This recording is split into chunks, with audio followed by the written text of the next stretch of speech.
Haha, the old girl tried to swap ends on me just a few moments ago, but I outfoxed her.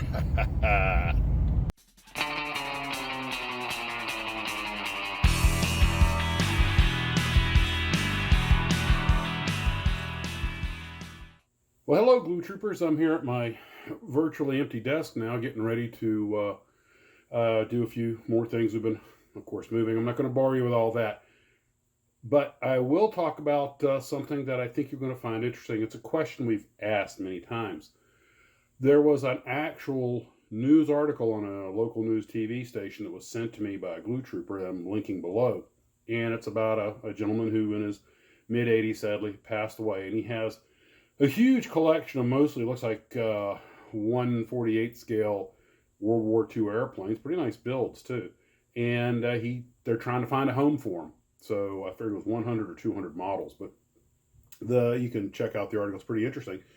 But of course, it brings up the old question about, what are we going to do with our collections and stashes when the time comes? Of course, the family will probably sell off the stash, but the built models, and these are so nice, again, it's just heart-wrenching, the idea they would just get tossed. The family's trying to find a nice home to them, to their credit. So go watch that. I think you'll find it interesting. And like I say, look for local museums or something, anybody, but that many models, hard to find some place to take them all. And the other thing was a Glue Trooper asked me about the XB-70 Valkyrie, or Valkyrie. I've heard it pronounced both ways, but I think it's Valkyrie. And yeah, it was a real airplane. A lot of people wonder why the Air Force, didn't get some of them. They only had the two. Of course, one was destroyed in mid-air collision. But the thing you have to remember is that the Valkyrie was a magnificent machine. It was very, very cutting edge. By the way, the one at the Museum of the United States Air Force is the first one. The second one made was the one that crashed. It was one I think had a little dihedral wing. There's an episode of The Great Plains on it, which is pretty detailed. You can probably find that on YouTube or something. If I can find it, I'll link it below. But the thing that killed the Valkyrie wasn't technical. Of course, it would have been an extremely expensive airplane.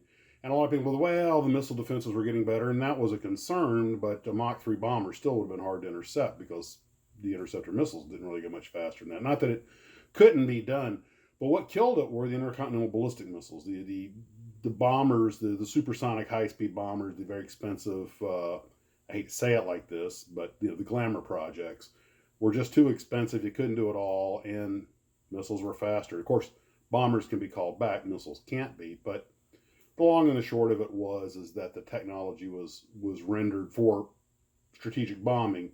The technology was basically rendered, I don't want to say obsolete, I'm going to say unnecessary. We got to remember, as it's said in the military, however you want to word it,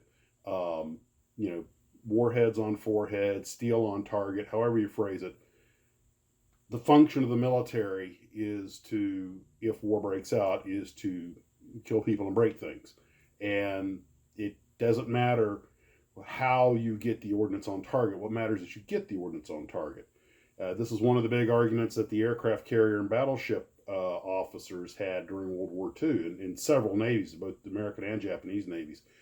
And of course, you had the big gun club that thought, battleships, that's the way, you can lob 9 16-inch shells at one time. Yes, and about 22 to 26 miles. With an aircraft carrier, you can send out about 36 dive bombers and a full squadron of 15 or 16 torpedo planes, which could also carry iron bombs. And they can fly 200 miles, see the target, dive on it, much higher accuracy rate, and they can deliver 1,000-pound bombs or even more than that, much longer distances with better accuracy, and they can come back and reload and do it again. You don't have to get so close to the enemy. So again, it was all about steel on target. The Battle of Midway put that issue to rest. Both of them, of course, have their relative advantages. But where the Valkyrie was concerned, there were a lot in the Air Force that were like, hey, this is a beautiful machine. We got to hold on to them. Just look at all the technology we're getting out of it. Yeah, we're getting a lot of great technology, and it did wind up doing some research flying. But it's extremely expensive, and missiles and silos can get the bombs on target quicker, more reliably, and without really any, at least at the time, any practical interception. So, even during the height of the Cold War, there's only so much money to go around. A lot of people talk about, it should have been turned into our Concorde, and that's a whole other thing maybe we'll talk about in one of the live streams. It is true that one could say that the Americans made a supersonic transport long before the Europeans or the Russians did. It was simply designed to transport bombs. But of course, there's the model of the proposed airliner version of the XB-70, which would have been outrageously expensive, economically ridiculous, but man, that'd have been something, wouldn't it? And of course, when you look at what we later proposed, which was far more expensive, of course, it was bigger, but you know, we thought big in those days, and everybody was thinking big in those days. We're making Mach 3 bombers. The Canadians are making a Mach 2.5 plus, interceptor, and the Russians are lobbing guys into space. We're lobbing guys into space. I mean, just the world thought big in those days. I kind of missed that kind of last great cry of the pioneer spirit. But I lament. Anywho, I'm sorry. Digression averted. So one other thing I want to say before I go is I'm glad you guys are enjoying the sci-fi build. I think it was 409 photographs. A couple came in at the last minute. I had to edit that thing. I kept compiling. I think the one you're seeing is like 5.0 because it was always finding a problem because it was so big.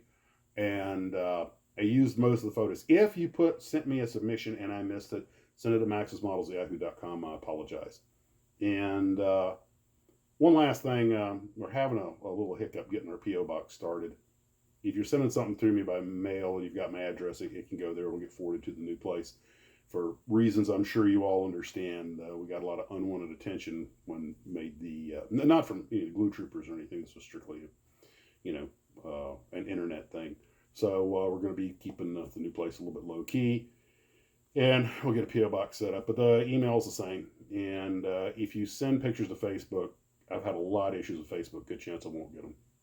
So that's where we're at with that. Guys, take care of yourselves. Hope you're doing well. And as always, model on.